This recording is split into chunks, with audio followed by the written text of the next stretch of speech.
continuons notre voyage fascinant à travers le temps, où les ombres du Moyen-Âge recèlent des secrets passionnants. Aujourd'hui, nous briserons certains stéréotypes en explorant un domaine souvent méconnu, mais ô combien stratégique de cette époque, le monde mystérieux du renseignement. Loin d'être une période sombre, le Moyen-Âge était un terrain fertile pour l'innovation en matière d'espionnage, de cryptographie et de tactique militaire. Accompagnez-nous pour découvrir comment de l'ingénieuse diplomatie byzantine aux raids audacieux des Vikings, diverses cultures ont affûté l'art du renseignement pour régner sur les champs de bataille, les salles de négociation et les cours royales.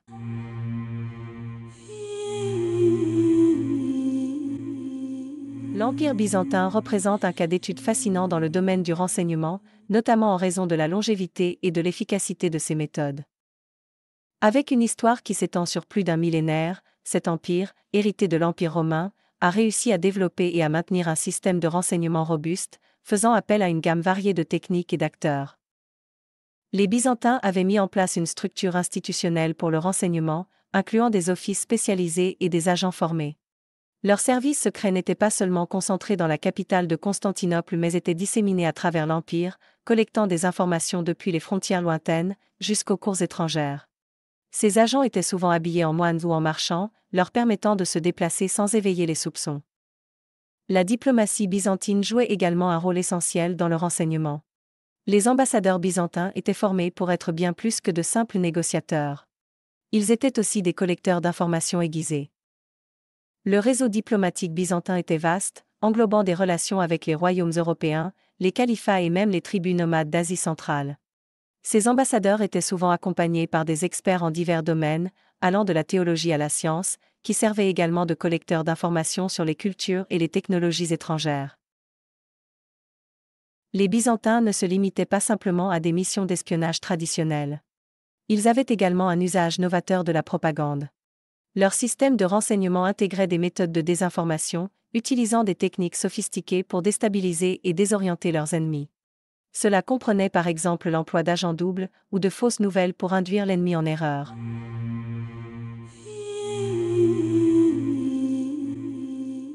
Lorsqu'on évoque les Vikings, les images qui viennent souvent à l'esprit sont celles de guerriers impitoyables et de navires drakkars. Cependant, derrière ces stéréotypes se cache une réalité complexe. Les Vikings étaient aussi des experts en matière de renseignement. Avant de lancer leurs raids, ces navigateurs scandinaves dépêchaient souvent des éclaireurs, appelés farteignes, pour collecter des informations sur les cibles potentielles. Les farteignes utilisaient diverses méthodes, allant de la surveillance discrète à l'interaction avec les populations locales, souvent en se faisant passer pour des marchands. Les Vikings utilisaient également des formes élémentaires de cryptographie à base de runes. Les inscriptions runiques étaient parfois délibérément ambiguës, utilisant des runes alternatives pour brouiller le sens du message à ceux qui n'étaient pas initiés. Leur tactique de renseignement était essentiellement fondée sur l'observation et la collecte d'informations terrain, que ce soit la topographie, les ressources disponibles ou même les habitudes des populations. Ces données étaient ensuite méticuleusement analysées pour planifier des raids efficaces. Ainsi, l'image d'un viking impulsif ne rend pas justice à la réalité de leur rigueur stratégique, influencée en grande partie par une excellente collecte de renseignements. Plus tard, les Normands, ces descendants des Vikings qui se sont établis dans le nord de la France, hériteront de ces connaissances pour se développer. En 1066, Guillaume le Conquérant utilise des techniques de renseignement étonnamment sophistiquées pour préparer l'invasion de l'Angleterre. Des espions normands sont envoyés en Angleterre pour évaluer les forces du roi Harold et le terrain sur lequel la bataille aurait lieu. Le renseignement a même influencé la tactique militaire de Guillaume, lui permettant d'ajuster ses plans pour la bataille d'Hastings, malgré un début de bataille chaotique, notamment en exploitant les faiblesses de l'armée adverse identifiées par ses agents. Lorsque l'on parle des croisades, les images de chevaliers en armure et de batailles épiques pour la Terre Sainte dominent souvent l'imaginaire collectif. Mais dans les coulisses de ces affrontements mémorables, un autre type de guerre se déroulait, la guerre du renseignement. Du côté des croisés, l'ordre des Templiers est souvent cité comme l'un des groupes les plus actifs dans la collecte d'informations. Ces moines soldats n'étaient pas seulement des guerriers, ils étaient aussi des tacticiens aguerris. Ils utilisaient des réseaux d'informateurs, souvent recrutés parmi les populations locales ou même parmi les mercenaires musulmans, pour collecter des données sur les mouvements des troupes ennemies, les conditions du terrain et la disponibilité des ressources. L'espionnage n'était pas seulement un outil des chrétiens. Les royaumes musulmans, sous la conduite de leaders tels que Saladin, étaient également très efficaces dans la collecte d'informations. Saladin avait un service de renseignement composé de divers agents, y compris des déserteurs des armées croisées et des marchands. Ces agents utilisaient des techniques de contre-espionnage, de la désinformation et de la subversion pour déjouer les plans des croisés. Un exemple frappant est la bataille de Hattin en 1187, où Saladin a utilisé des informations de renseignement pour tendre une embuscade aux forces croisées. Son service de renseignement avait identifié les sources d'eau sur la route des croisés et avait prédit leur itinéraire. Saladin a alors employé des tactiques de privation d'eau pour affaiblir son ennemi avant l'attaque finale. Mais il n'y avait pas seulement de l'espionnage militaire, il y avait aussi des opérations de renseignement à plus long terme. Par exemple, des agents doubles opéraient parfois pendant des années à l'intérieur des villes assiégées, comme Sibylle de Burzet, qui trahit les croisés pour Saladin, ou Usama ad-Din Loulou et Youssouf ibn Firouz pour le compte des croisés, fournissant des informations qui seraient utilisées bien plus tard pour planifier des sièges ou des embuscades. Passons maintenant à un chapitre déterminant de l'histoire européenne, la guerre de Cent Ans, un conflit qui a opposé la France et l'Angleterre de 1337 à 1453. Si l'on imagine souvent des batailles épiques de chevaliers en armure et de longs sièges de châteaux, il est crucial de ne pas négliger le rôle du renseignement dans la longévité et l'issue de cette guerre. Prenons l'exemple de Jeanne d'Arc. Avant sa célèbre bataille d'Orléans, elle a pu obtenir des informations précieuses grâce à des réseaux d'espions et de sympathisants qui ont infiltré les lignes anglaises. La bataille d'Azincourt en 1415 est un moment phare de la guerre de Cent Ans. Malgré la supériorité numérique des Français, le roi Henri V d'Angleterre a su exploiter le renseignement tactique. Informé de la nature boueuse du champ de bataille, il a positionné ses archers de façon stratégique. Les chevaliers français, lourdement armurés, furent entravés par la boue, rendant les salves des lambeaux anglais particulièrement dévastatrices. En outre, le rôle des mercenaires était aussi crucial. Les compagnies de mercenaires, telles que les grandes compagnies, étaient souvent recrutées par les deux parties en conflit. Parfois, ils changeaient de camp, apportant avec eux des informations précieuses sur les tactiques et les plans de l'adversaire. Les Anglais, quant à eux, employaient également des archers gallois dans leurs rangs. Ces archers étaient experts dans les techniques de guérilla et d'espionnage, souvent envoyés en reconnaissance pour évaluer les positions ennemies et même assassiner des personnalités clés. Tournons notre regard vers la péninsule ibérique, où s'est déroulée une période passionnante mais souvent négligée de l'histoire du renseignement, la Reconquista. Ce long processus, qui s'est étendu sur presque 800 ans, de 711 à 1492, a vu les royaumes chrétiens de la péninsule tenter de reprendre les territoires conquis par les musulmans. Ce contexte multiculturel et multiconfessionnel était un terreau fertile pour le renseignement.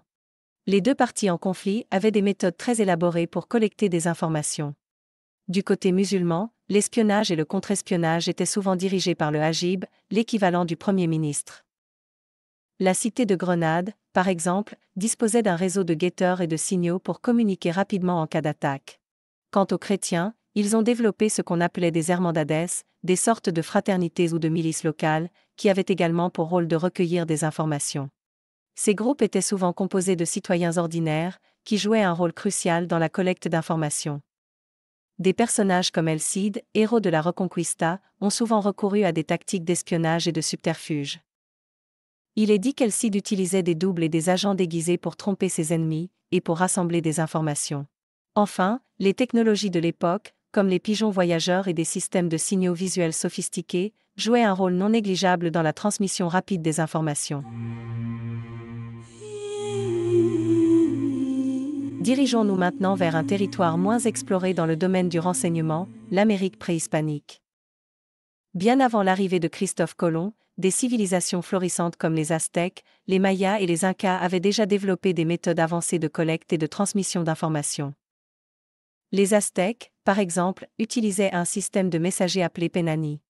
Ces coureurs étaient formés pour transporter des messages sur de grandes distances à une vitesse impressionnante. Mais ce n'étaient pas simplement des messagers, ils étaient aussi formés pour observer et rapporter des détails, comme les mouvements des troupes ennemies ou l'état des récoltes dans les régions visitées. Les Mayas, pour leur part, étaient experts dans l'art de la diplomatie et de l'espionnage. Des indices archéologiques suggèrent qu'ils s'envoyaient régulièrement des émissaires pour espionner les cités rivales et qu'ils utilisaient des codes cryptographiques dans leur communication, que nous ne comprenons toujours pas totalement à ce jour. Les Incas, possédant un vaste empire qui s'étendait le long de la cordillère des Andes, avaient leur propre version d'un réseau d'information rapide.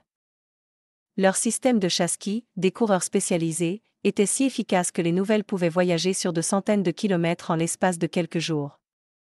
Ces chasquis transportaient également des quipus, des assemblages complexes de cordes et de nœuds utilisés pour enregistrer des données, bien que leur signification exacte reste un sujet de recherche. Le climat géopolitique était également complexe, avec des alliances fragiles, des vassaux changeants et des dieux exigeants. La collecte d'informations était une nécessité absolue pour maintenir la stabilité et anticiper les menaces. Tournons maintenant notre attention vers l'Est, où les empires asiatiques ont aussi écrit leur propre chapitre sur le renseignement. En Chine médiévale, des dynasties comme les Tang et les Song ont montré un intérêt particulier pour le renseignement, de la surveillance interne à la diplomatie.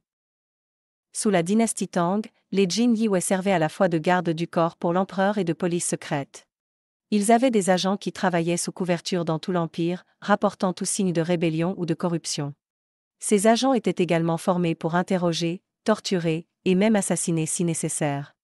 Durant la dynastie Ming, la sophistication du renseignement atteint de nouveaux sommets. Le développement des premières formes de cryptographie et de techniques d'encodage s'est largement diffusé au sein des bureaucraties. La diplomatie était également un outil puissant. En envoyant des ambassadeurs dans des royaumes voisins, ils pouvaient observer les mouvements et les intentions de leurs rivaux. Au Japon, où le mot ninja évoque souvent des images de guerriers en noir exécutant des actes de sabotage et d'assassinat. Mais les ninjas, ou shinobi, étaient bien plus que cela. Leurs compétences comprenaient la collecte d'informations, la reconnaissance et même l'espionnage psychologique. Ils étaient formés dans l'art de la discrétion, de l'infiltration et de la furtivité, et leurs méthodes étaient si efficaces qu'elles ont été documentées dans des textes comme le Bansen Shukai, un manuel d'espionnage du XVIIe siècle.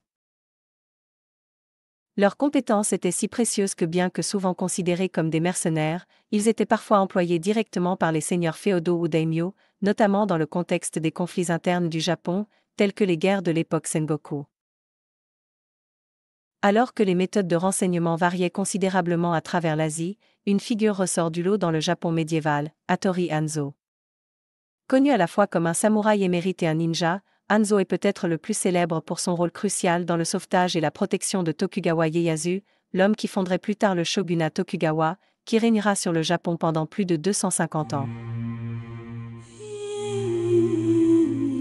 En concluant notre exploration sur le renseignement au Moyen-Âge, il serait négligent de ne pas évoquer la transition vers la Renaissance. Cette période a été marquée par des avancées technologiques, culturelles et intellectuelles qui ont indéniablement influencé l'art du renseignement. Au fur et à mesure que les États-nations émergeaient, des systèmes de renseignement plus formels et organisés se sont mis en place. L'importance accrue de la diplomatie a également favorisé des méthodes de renseignement plus sophistiquées. Les ambassadeurs et les envoyés, souvent accompagnés de leur propre réseau d'informateurs, sont devenus des acteurs clés dans le monde du renseignement. Par ailleurs, l'imprimerie a révolutionné la manière dont l'information était recueillie et partagée, rendant obsolètes certaines méthodes de cryptographie médiévale tout en créant de nouvelles, plus complexes. Nous explorerons cette période dans la prochaine vidéo.